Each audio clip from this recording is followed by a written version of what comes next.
नमस्कार,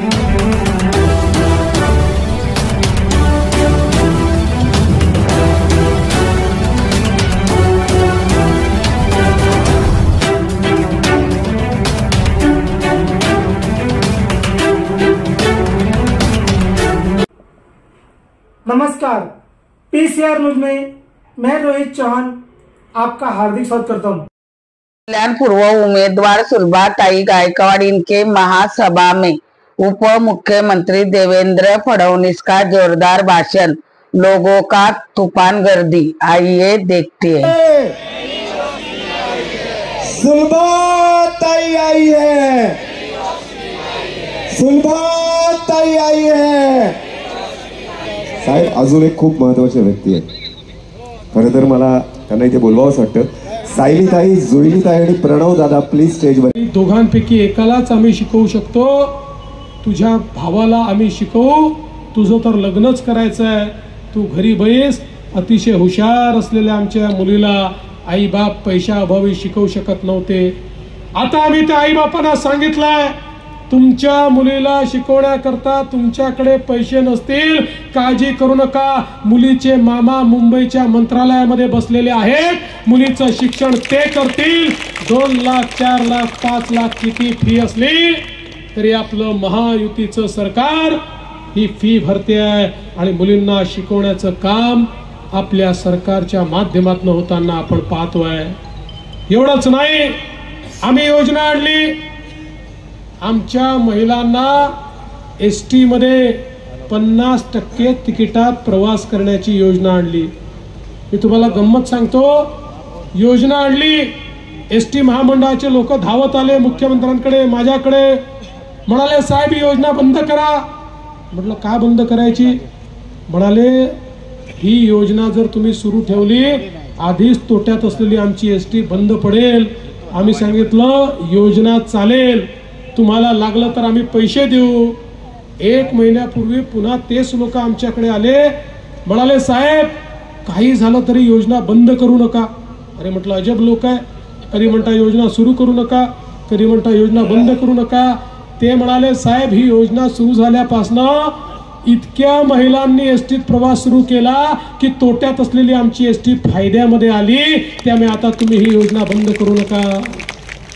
मग मी देखील थोडी माहिती काढली तर माझ्या लक्षात आलं, आमच्या सगळ्या लाडक्या बहिणी आजकाल आमच्या भाऊजींना म्हणतात तुम्ही घरी बसा, कुठे जायचं असेल तर एसटीने मीच जाते, मला अर्धच तिकीट लागतं, तुम्हाला तिकीटही दुप्पट लागतं आणि तुम्ही गेल्यानंतर पान तंबाखू खर्रा मावा ठर्रा काय काय करता आणि सगळे पैसे बर्बाद करता, मी गेली तर पैसे वाचवून परत येते। त्यामुळे माझ्या लाडक्या बहिणीच आता या ठिकाणी फिरायला लागलेल्या आहेत। आणि त्यासोबत मुख्यमंत्री माझी लाडकी बहीण योजना आपण आणली। बहिणींच्या खात्यामध्ये 1500 रुपये महिना आपण त्या ठिकाणी देणं सुरू केलं। योजना आणली, हे उबाठाचे लोक आमची गंमत उडवायचे, काँग्रेसचे लोक आमची मजाक उडवायचे, हे आम्हाला म्हणायचे अरे योजना फसवी आहे, ही तर होऊच शकत नाही, हा तर जुमला आहे, हे तर खोटंच सांगतात, कोणाच्या खात्यात पैसाच जाणार नाही, हे तर होणारच नाही। अरे त्या सगळ्यांच्या नाकावर टिचून 2.5 कोटी बहिणींच्या खात्यामध्ये नोव्हेंबर पर्यंतचे पैसे टाकून दिले।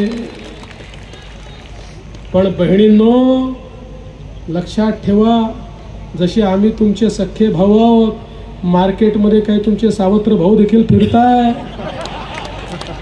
हे उबाठावाले काँग्रेसवाले शरद पवारांच्या पक्षाचे तुमचे सावत्र भाऊ यांना पाहावलं नाही, आमच्या बहिणींच्या खात्यात पैसे चालले। हे लोक हायकोर्ट मध्ये गेले, यांचे अधिकृत निवडणूक प्रमुख महाविकास आघाडीच्या माध्यमातून हायकोर्टात गेले आणि म्हणाले या ज्या योजना आहेत, लाडकी बहीण योजना, लेक लाडकी योजना, मोफत शिक्षणाची योजना, या सगळ्या योजना म्हणजे पैशाचा चुराडा आहे, या योजना बंद करा अशी मागणी या सावत्र भावांनी न्यायालयामध्ये केली। पण तुमचे भाऊ त्या ठिकाणी होते, आम्ही न्यायालयात बाजू मांडली आणि न्यायालयाने सांगितलं लाडकी बहीण योजना सुरूच राहील, ती बंद करायची कुठली आवश्यकता नाही। काम हे सरकारच्या माध्यमातून होत होतं. मला कधी कधी आश्चर्य वाटतं. आता इलेक्शन कमिशन कुठेही आम्ही गेलो आमच्या बॅगा तपासतात, त्या ठिकाणी आमच्या सोबतच्यांच्या बॅगा तपासतात. आता बॅगा तपासल्या तर काय वाईट झालं, या ठिकाणी त्याचा एवढा इश्यू करण्याचं कारण काय. पण 2 दिवस झाले उद्धवजी माझी बॅग तपासली, माझी बॅग तपासली, माझी बॅग. अरे होतं काय घबाड, एवढं काय घाबरताय. बॅग तपासली तर काय फरक पडला. अरे माझी बॅग तपासली ना, नांदेडच्या एअरपोर्टवर तपासली, कोल्हापूरच्या एअरपोर्टवर तपासली. आम्ही नाही त्याचा इश्यू तयार केला, आम्ही नाही त्या ठिकाणी रडारड केली बॅग तपासतात बॅग तपासतात. बंधू भगिनींनो, आता यांच्या जवळचे सगळे विषय संपलेले आहेत. आता रडारड करण्याची वेळ आलेली आहे. आता रडारड करून या ठिकाणी मतं मागण्याचं काम हे करताय. खरं म्हणजे आपण पाहू शकता आपल्या सरकारने मुंबई असेल, MMR रिजन असेल, या रिजनचा चेहरा बदलवला. मागच्या काळात 2014 ते 19 आपल्याला सरकार चालवायची संधी मिळाली. या MMR रिजन मध्ये 350 किलोमीटरचं मेट्रोचं जाळं तयार करण्याचं काम आपण सुरू केलं. आज आपण पाहू शकतो, मग अटल सेतू असेल, कोस्टल रोड मुंबईचा असेल, या ठिकाणी आपला विरार अलिबाग कॉरिडॉर असेल, या सगळ्या प्रोजेक्टच्या माध्यमातून मोठ्या प्रमाणात सामान्य माणसाच्या आवागमनाकरता व्यवस्था तयार करण्याचं काम आपण केलं. जे इन्फ्रास्ट्रक्चर आपण तयार केलं ते आपण सगळे पाहू शकतो. पण मधल्या 2.5 वर्षामध्ये केवळ आणि केवळ स्थगिती देऊन या गेले तर तुमची योजना बंद करण्याकरता हात वर करतील. त्यामुळे लाडक्या बहिणींकरता लाडकी बहीण निवडून पाठवा हे सांगण्याकरता मी या ठिकाणी आलेलो आहे. आज महाराष्ट्रामध्ये ज्या प्रकारची औद्योगिक प्रगती आपण सुरू केली, हे सकाळपासून रात्रीपर्यंत एकच घोषा लावतात, उद्योग गुजरातला गेले, उद्योग गुजरातला गेले. अरे उघडा डोळे आणि बघा नीट. या महाराष्ट्रात उद्धव ठाकरेजींचं सरकार होतं. जोपर्यंत मी मुख्यमंत्री होतो महाराष्ट्र गुंतवणुकीत पहिल्या क्रमांकावर होता. उद्धवजीचं सरकार आलं, पहिल्या वर्षी कर्नाटक पहिल्या नंबरवर गेला, दुसऱ्या वर्षी गुजरात पहिल्या नंबरवर गेला. पण आपलं सरकार पुन्हा आलं. मी लगेच सांगितलं, आता बघा आमचं सरकार आलंय, आम्ही काय करतो, पहिल्याच वर्षी आपण पहिल्या क्रमांकावर आलो.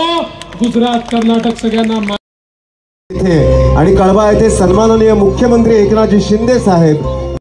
भारत तयार करायचा असेल तर मोदीजींनी सांगितलं की जोपर्यंत भारताची 50% लोकसंख्या म्हणजे आमच्या माता भगिनी या देशाच्या आणि राज्याच्या सामाजिक आर्थिक क्रांतीचा केंद्रबिंदू होत नाही, तोपर्यंत विकसित भारत आणि विकसित महाराष्ट्र तयार होऊ शकत नाही.